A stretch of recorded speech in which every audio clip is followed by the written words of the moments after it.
अस्सलाम वालेकुम व्यूअर्स, मैं हमाद और आप देख रहे हैं हमारे व्लॉग। जिस तरीके से आप लोगों को पता है कि हम लोग कोई ऐसा काम कर रहे होते हैं जिसके अंदर कोई बहुत ज़्यादा परेशान हो, तो हमें बहुत खुशी होती है कि कोई अपनी परेशानी हमारे पास लेकर आ रहा है और हम उसको सॉल्व कर रहे हैं। और लोगों के साथ बहुत कुछ गलत किया जाता है और यहाँ पर हमारी कोशिश होती है हर चीज़ लोगों को बताई जाए, उनके सामने काम किए जाए और उनको कम से कम प्राइसेस के अंदर उनके प्रॉब्लम को सॉल्व किया जाए, ना कि उनको परेशान किया जाए और उनको भारी मोटी रकम बता के उनको डिसहार्ट किया जाए ताकि वो ये बाइकिंग फील्ड ही छोड़ दें।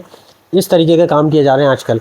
तो बहरहाल मैं आपको दिखाता चलता हूँ कुछ चीज़ें जो लोगों ने इस भाई के साथ करी थी। ये बहुत ज़्यादा परेशान थे और डिफरेंट तरीके के इनको जो है वो नुस्खे बता दिए लोगों ने कि ये नुस्खे हैं इसके लिए। तो खैर हमने इस गाड़ी के ऊपर काम किया। इधर लेकर आएगा दानियल, करीब कीजिएगा।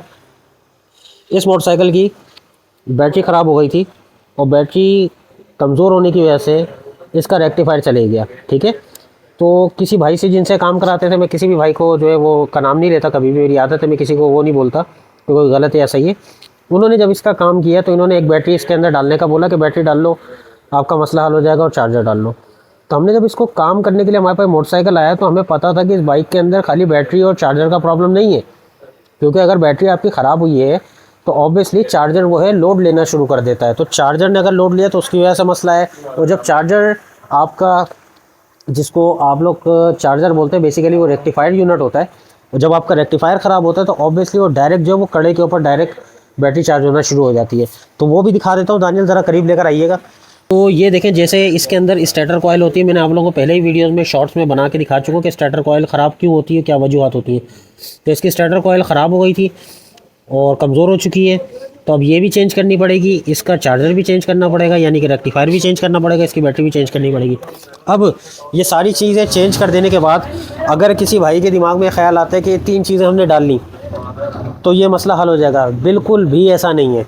इनकी बाइक जब चल रही थी तो कमज़ोर वायरिंग के ऊपर चलने की वजह से इनके वायरिंग की जो तार थे सारे के सारे वो हार्ड हो चुके थे और बिस्किट की तरह टूट रहे थे।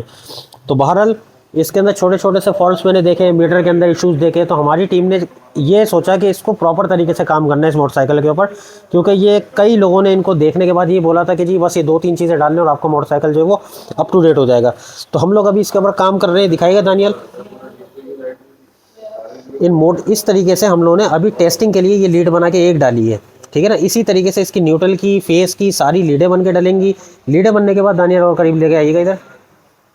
तो जिस तरीके से आप लोग देख रहे होंगे ओसाका टेप मार मार के इसकी वायरिंग की गई हुई है। ये इसकी ओईएम वायरिंग नहीं है और जगह जहाँ से कटपीट हुई है। आपको छोटी सी चीज़ दिखाऊं कि किसी बंदे का अनप्रोफेशनल होने का सबूत मैं आपको दिखाता हूँ कि इस तरीके से ये ब्रेक स्विच यहाँ पे पड़ा हुआ है इसका। इतने अनप्रोफेशनल्स लोग हैं कि वो इस तरीके से ब्रेक स्विच को अंदर फेंका हुआ है, इसका कोई ताल्लुक नहीं है ब्रेक लाइट से, और ये सारी टेपिंग करके वायरिंगें ऐसे रखी हुई। तो खैर ये अभी हम लोगों ने चेकिंग के ऊपर सारी वायरिंगें डाली हैं और चेकिंग होने के बाद इंशाल्लाह जब हम लोग वायरिंग की लूमें बनाएंगे वो भी आप लोगों को दिखाएंगे कि प्रॉपर इस तरीके की हम लोग लूमें बना के डालते हैं हीट स्लीव के साथ। तो इंशाल्लाह वो बाइक की पूरी पोजीशन दिखाएंगे, इस वायरिंग को पूरा सॉर्ट आउट करेंगे। खाली इधर से सॉर्ट आउट नहीं करेंगे। दानियल आगे लाइएगा। तो जिस तरीके से आप लोग एक देख रहे हैं ये पूरी वायरिंग को इस तरीके से कटआउट्स वगैरह मैं आपको दिखाता हूँ कैसे हैं, इसके अंदर हालत दिखाता हूँ मैं आपको। आप देख के आप लोग खुद परेशान हो जाएंगे। ये हालत है इसके कटआउट्स की, ये वायरिंग की हालत है। ये टेपें लगी हुई हैं इस तरीके से, ये देखें अंदर से हालत सब जला पड़ा हुआ है। और वायरिंग को ऑन किस तरीके से किया ये ज़रा मैं आपको दिखाता चलूँ। रोशनी का ये देखें, मतलब 70 वाले भी जो मैकेनिक भाई हैं हमारे, वो भी इससे अच्छा काम करते होंगे जिस कैलिबर का इस मोटरसाइकिल पे काम हुआ हुआ है। तो इस मोटरसाइकिल के अंदर वायरिंग की इतनी बुरी हालत है कि आप लोग सोच भी नहीं सकते। तो जैसा कि आप लोगों को पता है कि ये सारी डिटेल्स दिखाने और समझाने का मकसद ये होता है कि मैं सिर्फ एक छोटी सी बात कहना चाहता हूँ आप लोगों के साथ कि जब आपने इन द एंड आखिर के अंदर पूरे कराची के अंदर डिफरेंट पॉइंट्स के ऊपर जाने के बाद यहीं पे आना है तो आप पूरे कराची में पैसे बर्बाद अपने ना करें। रेड लाइन का नाम आप लोगों को पता है, डिस्क्रिप्शन के अंदर लिंक दिया हुआ है, फ़ोन नंबर अवेलेबल है। तो आप क्यों किसी थर्ड पार्टी के पास जाते हैं, वो बंदा आपका मोटरसाइकिल लेता है, फिर वो मोटरसाइकिल के ऊपर हमसे आके 20,000 का काम कराता है, आपसे वो बंदा 50,000 लेता है। तो डायरेक्ट आप लोग खुद क्यों नहीं आते हमारे गैराज पे। तो बताने का मकसद इतना सा होता है कि आप डायरेक्ट आएँ, आपके कॉस्ट भी बचेगी, हर पार्ट्स की अवेलेबिलिटी यहाँ पे होगी। खुद आके खुद काम कराया करें। यहाँ पे लोकेशन मौजूद है, फ़ोन नंबर मौजूद है, हमारे बंदे मौजूद हैं, उनसे रब्ता करें और टाइम लें, अपनी स्लॉट बुक करें और आके जो हमारे साथ काम करें। और अगर आप लोग चाहें यहाँ पे वेटिंग एरिया भी हमारे पास मौजूद है, आप वेट कर सकते हैं, अपने सामने काम कराना चाहें बिल्कुल करा सकते हैं। लेकिन एक चीज़ मैं क्लियर करता चलूँ यहाँ पे कि ऐसा नहीं है कि आपके मोटरसाइकिल के अंदर 3 दिन का काम है और आप बोलें कि जी मेरे को 1 घंटे में आप करके दें, तो ऐसा कुछ भी नहीं है। क्योंकि काम डिफरेंट किस्म के होते हैं। स्लॉट बुक कराएं, अगर आपके बाइक में 2 दिन का काम होगा हम आपको 2 की जगह 3 दिन का टाइम देंगे, लेकिन आपको दिए हुए टाइम के ऊपर आपका जो प्रोजेक्ट होगा डिलीवर करेंगे।